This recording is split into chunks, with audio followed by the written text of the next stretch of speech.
Holiday parties have long been the source of the coffee room gossip the following workday. Well, it's a new day and a new environment in the workplace since the #MeToo movement has emerged. What was tolerated a decade ago or even a year ago or even a couple of weeks ago, no longer acceptable. Relationship expert Love McPherson is here to tell us all about it. First of all, Love, we are seeing a total change in society. A lot of women coming forward. And first of all, they're saying people are taking a while to come forward. But you need to be brave to come forward, first of all, don't you?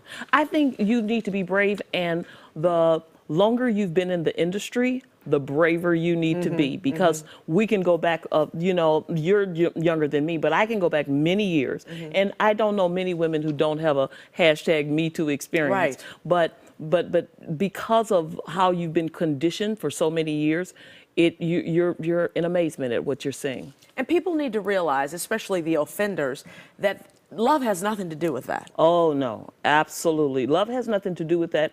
And we have to make some changes. It is mandatory on both our parts, male and female. The female have to be braver, even while it's happening.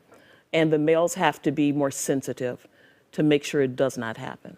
And we talk about the office party, which has long been, it gets kind of wild and crazy, and men and women both kind of become a little more aggressive. They drink a little bit and things like that. Here's some things we really need. You've got some tips that people really need to be aware of forever, not just this year, but moving on in life. And I talked about people who drink a little much. Yeah. Don't get drunk. Yeah, don't get drunk, because you know what? It's no more blame it on the alcohol. You have a personal responsibility for your drinking. You have a personal responsibility to maintain your sobriety and self-discipline. That's going to be super, super important. So you have to. What you should do is literally before you leave, you should say, I'm limiting myself to 2 drinks or 1 bad drink that you really don't like. And sip on that all day. Exactly. And body language is important too, not just for the holiday party, but in general. You've got to be careful. You really do. A lot of times you see men who are that guppy type of thing where they're looking down your blouse, they're not giving you eye contact. Men have to say, I can't do that anymore. They have to be intentional, not just casual. So you have to watch your eye language. Also watch your proximity. There is a public space, but then there is a personal space. And a personal space is, for intimate couples, it could be 0 to 20 inches. However, for a professional space, it's actually between 3 to 10 feet. So be very conscious of body language, of coming into people's personal space. And if someone does, and once again, I said, we have to be more brave while it's happening. Take a step back if you need. Exactly. And speak your truth, speak your comfort zone, so you give people and men or whoever a chance to self-correct. Now, could this have the opposite effect, though, that men are going to be too cautious, and women are going to be too cautious? Oh, yeah. And, that's definitely going to happen. And I think they should at this point, because, I've had Me Too experiences where it was one person was just too drunk, and I know they wouldn't remember, and to even remember what they did. And they come to work the next day and everything's fine. Like, you don't remember, obviously. Exactly. No, and they don't, and it's real. And then I had one where I actually misread signals, but it was uncomfortable for me. And then I saw them in a public setting, professional, with a peer at their height, and they did the same thing they did to me that I thought, I gasped at. So I felt almost bad for that person, because I totally felt really uncomfortable, which I still had the right to not have those boundaries. But he was like 40 years older than me, and he was from a whole different period. So there's people who maybe would like to self-correct because they don't even know, and there's others who don't care. That's the ones we should be really talking about. And we talk about this as a workplace, and in a workplace you do not flirt. Absolutely. Flirting is just not appropriate. This is a professional setting, and you should save it for that. Personally, if I were a man who was interested in someone, first of all, you need to look at your company policies and see if it's even allowed.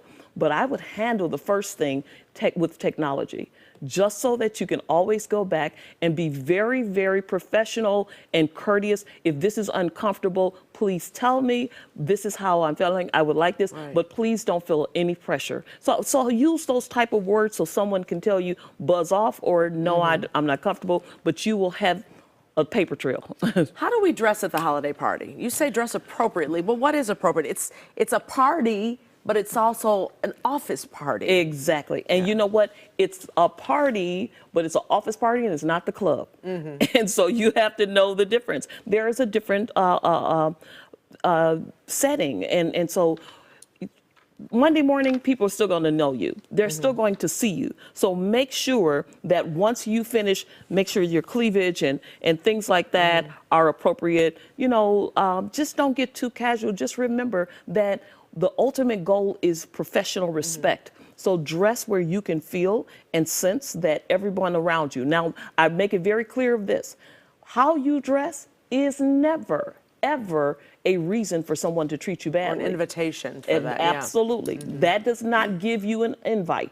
That is not a green light. So men need to know that. However, if just for the professionalism of it, I think a woman should make sure that she is still not dressed like she's dressed for the club. In the time of Snapchat, Instagram, Facebook, Twitter, don't post pictures. Absolutely. And not appropriate pictures, and not pictures of, and say different things that are inappropriate, and you know, use different language that is not professional. You don't know who's watching.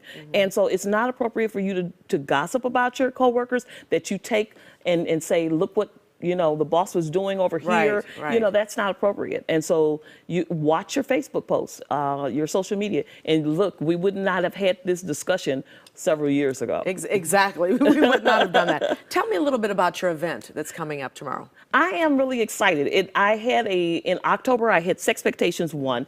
By popular demand, the ladies demanded Sexpectations 2. So we're turning it into a holiday soiree. So it's going to be a really nice, beautiful bash. And one of the things about Sexpectations is very much about learning.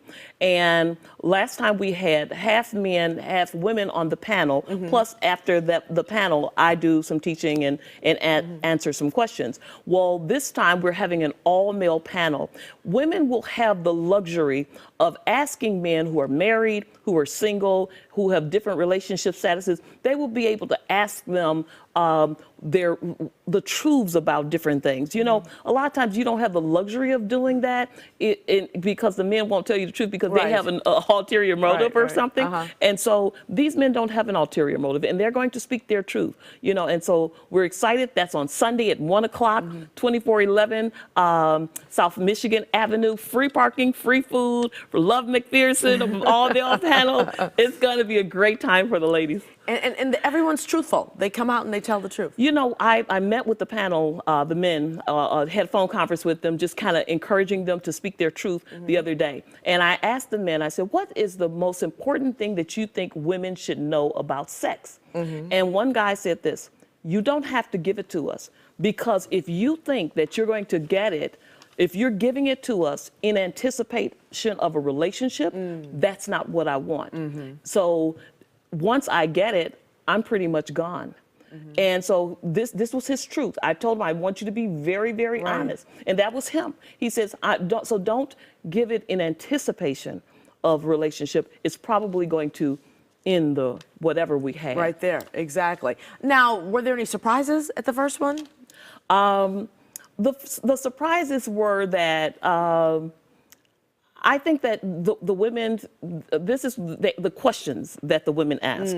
One of the main questions that the women asked was, they said, are the hoes winning?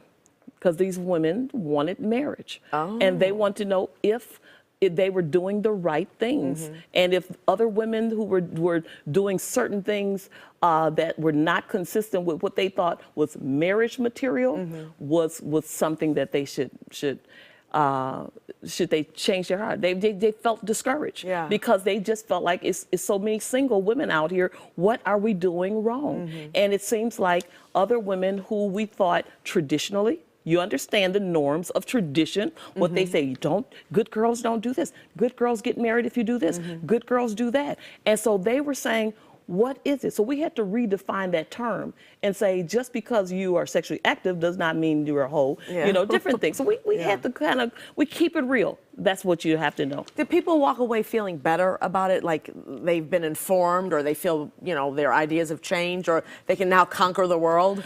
I think so, especially for married women, because sex can be a challenge after so many years of marriage. It can become something that you don't want to do. There are many sexless marriages. Sexless marriage is something that is something under anytime 11 times or less, or 10 times or less, you are in a sexless marriage per year. And year, so, wow. yeah. So there were many women who said, you know, I'm not in the mood anymore. I Yeah. don't want to do that. And so we had to talk about that and give different ways of how to stir it back up. Yeah, right. To Get the stir up the sparks joy. going. Yeah, so Love the men McPherson. loved me. Actually, I did get some testimonials from some husbands. Oh, all right. Thank you so much. Happy holidays to you. Thank you so much. Sexpectations 2 takes place Sunday tomorrow at Row 24, Chicago. That's at 24th and South Michigan Avenue. You can find out more about it at lovemcpherson.com.